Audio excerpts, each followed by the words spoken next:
This was me, endlessly scrolling, constantly on the hunt for the people's game, wasting time and money, buying and culling, sprinting through a barrage of board games like it was a race. Eventually, I found what I was looking for, but it wasn't what I expected. Many years ago, in April of 2021, I stumbled across a video, Board Game Channels We Love, and had to click to see if I was involved. There was this real short couple, Jeff and Jamie, who spoke so highly of Tablenauts that I was quite literally brought to tears. This moment sparked a friendship that transcends YouTube and eventually led to a personal discovery of how I see the board gaming hobby and the secret ingredient that often gets overlooked. Come September, my wife and I spent over $1,000 and took over a week off from work to fly to a country I'd never been to meet people I'd only met 5 months ago. Over the internet.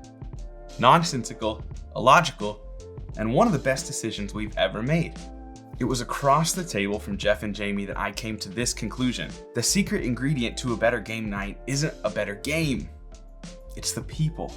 It didn't matter whether we played Scythe, Just One, Death May Die, or Brew. Nearly every game was an absolute blast. Now, before you yell at me, I'm well aware there are better games that we'd enjoy more than others. Just ask Jeff about modern art. However, for the past 2 years, I have been buying and acquiring games, likely unhealthily, with the idea of finding the game with the most strategy, or the game that generated the most laughs, whatever it may be. And it wasn't until this trip that I realized the game isn't everything.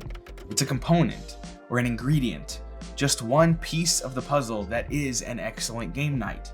Without a game, there would be no game night, but I'm finding it less and less important what game is on the table, and more important, what people are around it. Now, will I avoid buying new games or stop having preferences? Absolutely not. But for me, this has been a total shift in how I approach the hobby and, frankly, addiction of acquiring games. I love games. I will continue to buy new games, but give me Just One with Jeff and Jamie or Quacks of Quedlinburg with the Doolins, and I am well pleased. I no longer feel pressured to find the perfect game. The constant cycle of buying and culling games, searching for this light bulb moment, is no longer the way that I want to approach this hobby. It's not that games don't matter, they're hugely important, but in my experience, the game on the table is not what's going to bring the game night from a 2 to a 10.